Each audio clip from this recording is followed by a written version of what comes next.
One center slot.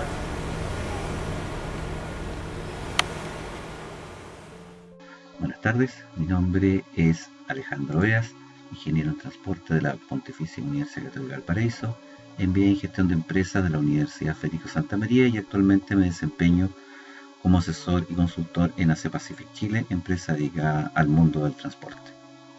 Como siempre, nos pueden contactar en nuestro correo que es contacto@asiapacificchile.cl ante cualquier consulta que ustedes tengan. Entonces, vamos a hablar de transporte marítimo. Pero antes de hablar de transporte marítimo, tenemos que hacer una pregunta. ¿Cómo podemos definir transporte y transporte marítimo? ¿Por qué son tan importantes estas preguntas? Porque hacer transporte, según la RAE, es la acción de traslado o desplazamiento de personas o cosas de un lugar a otro, lo cual implica que el transporte no necesariamente es una actividad comercial. Pero cuando estamos hablando de transporte marítimo, la misma RAE incluye los conceptos de línea regular y fletamento. O sea, el transporte marítimo en sí es una actividad comercial que está determinada por el traslado de mercancías de un lugar al otro. Como actividad comercial implica un contrato de transporte. Contrato de transporte que debe ser entre a lo menos dos personas, ¿no es cierto? Personas naturales o jurídicas, las cuales se ponen de acuerdo para realizar la actividad del traslado de las mercancías o personas.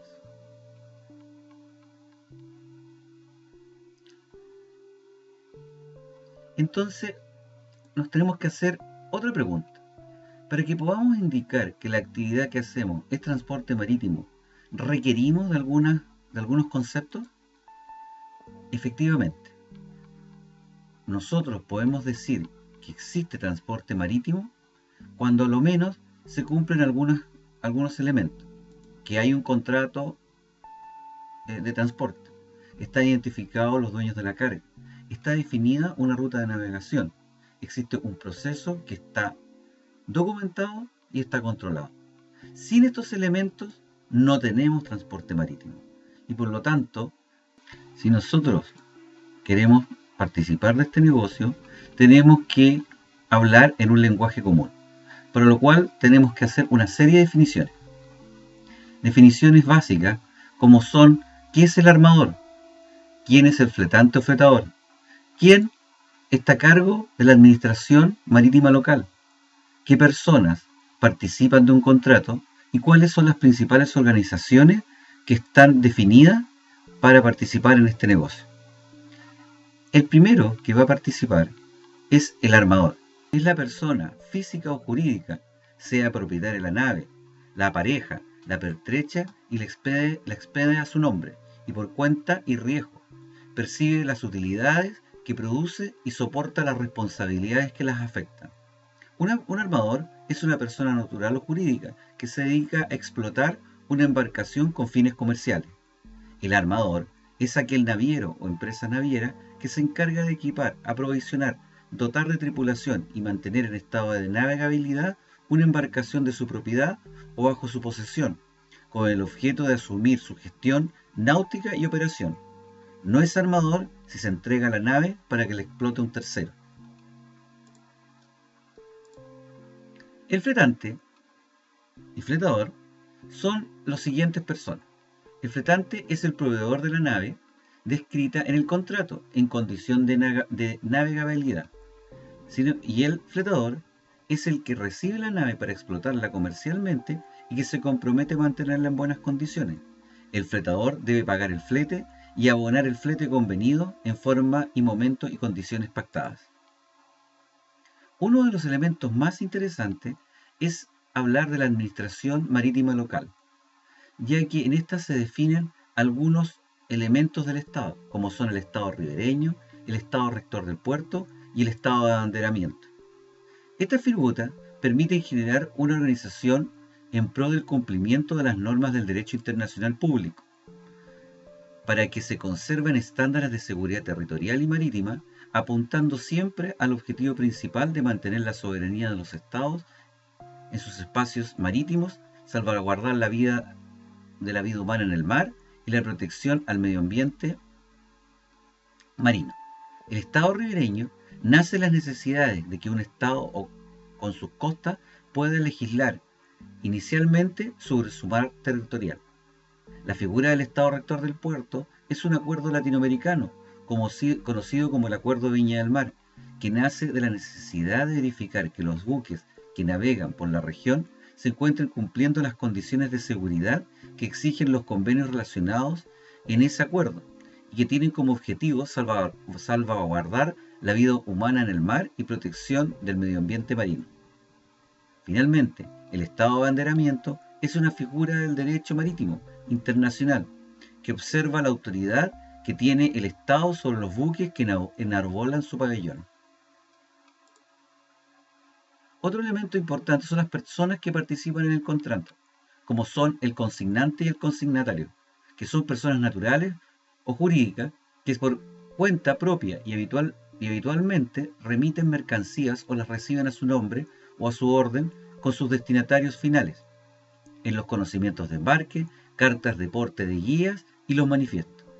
En otro curso vamos a hablar sobre específicamente lo que son los conocimientos de embarque y la importancia que estos tienen. En este negocio existen muchas organizaciones que participan del proceso, tanto públicas como privadas. Las principales organizaciones públicas son la Administración Marítima Local, que está a cargo de la soberanía, del cuidado de la seguridad, el cuidado del medio ambiente y de la vida en el mar.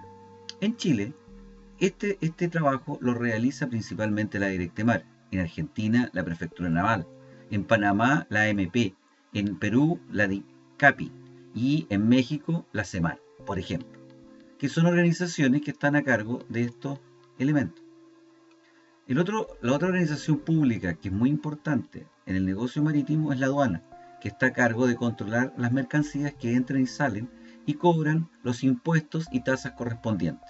En Chile, quien está a cargo de la aduana es la Dirección General de Aduanas. Entre los organismos privados que participan en el proceso de transporte, nos encontramos con el naviero, que puede ser armador o dueño. El armador es el que arma la nave, o sea, que la prepara para la navegación. Y el dueño es el que tiene la propiedad por sobre el bien, que es el buque. El naviero hace gestión por sobre el buque y puede ser dueño o no de la nave. Agentes de nave, que son los que actúan en nombre del armador, del dueño o del capitán para todos los actos o gestiones relacionadas con la atención de la nave en el puerto de su consignación. Los agentes de nave también se pueden dividir, y esta división es importante porque existen los agentes marítimos, o también conocidos como agentes consignatarios, que son propios relacionados con la carga, pasajeros, autoridades y aduana y puerto, y para que la nave pueda desarrollar su actividad y ser su nexo terrestre en el puerto. También, por otra parte, tenemos lo que son los agentes protectores, que es un agente naviero, quien será contratado por el naviero o por el fletador, según sea el caso, para proteger sus intereses. También puede supervisar el trabajo que efectúe el agente naviero. Como ustedes pueden ver, existen distintos organismos que participan y que hacen trabajos que parecen parecidos, pero son distintos. Tenemos el agente de aduana, que es un profesional auxiliar de la función pública aduanera, cuya licencia lo habilita ante la aduana para prestar servicios a terceros como gestor en el despacho de mercancía. Otros participantes que son parte de este proceso son los proveedores, a cargo del avituallamiento de las naves. El avituallamiento es la entrega de mercancía, repuestos o materiales a las naves.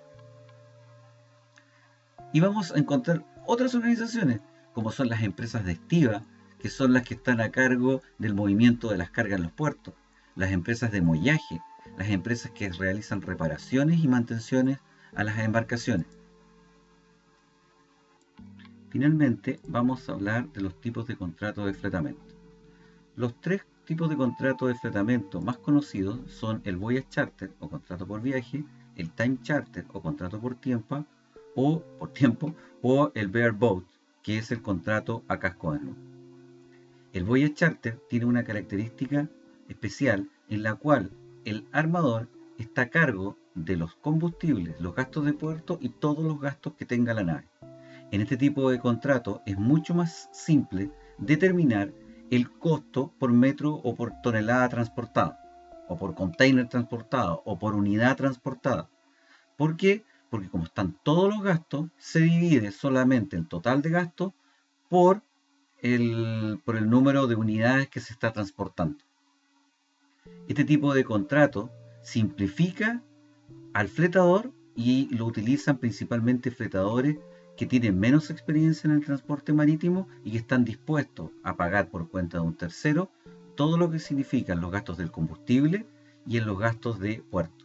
Normalmente en este tipo de contrato existe un sobrecosto con respecto a los otros gastos que son, ya que no son manejados por el fletador, que es el que finalmente paga el flete por la nave. El otro tipo de contrato, que es muy conocido, es el time charter. En este tipo de contrato, que como lo dice, como está formulado así, es por tiempo. Y en este caso, los gastos de puerto y el combustible son por cuenta del fletador. Eso le permite al fletador negociar el precio del combustible con empresas expendedoras de combustible, ¿no es cierto? Y por otra parte, le permite negociar con las agencias de nave los gastos de puerto, entre los que están gastos importantes como son los gastos de señalización marítima, los gastos de muelle, los gastos de remolcadores, los gastos de lancha, que son negociables porque son provistos por empresas que están a cargo de, que también que son empresas particulares o empresas que son distintas y que son propios del país. Entonces las empresas que tienen mucho más experiencia optan por tener este tipo de contrato. Ahora, lo malo es que los gastos, tengo que hacer un trabajo más acucioso para poder determinar el costo del metro cúbico transportado o la unidad transportada o el costo total transportado.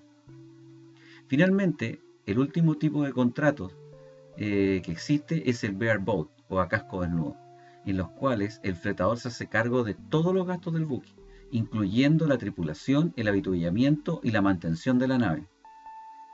Este tipo de contrato es más normal entre empresas conocidas, empresas que tienen una cierta relación entre ellas, porque el armador entrega la mantención al fletador y por lo tanto la supervisión que existe tiene que ser más acuciosa.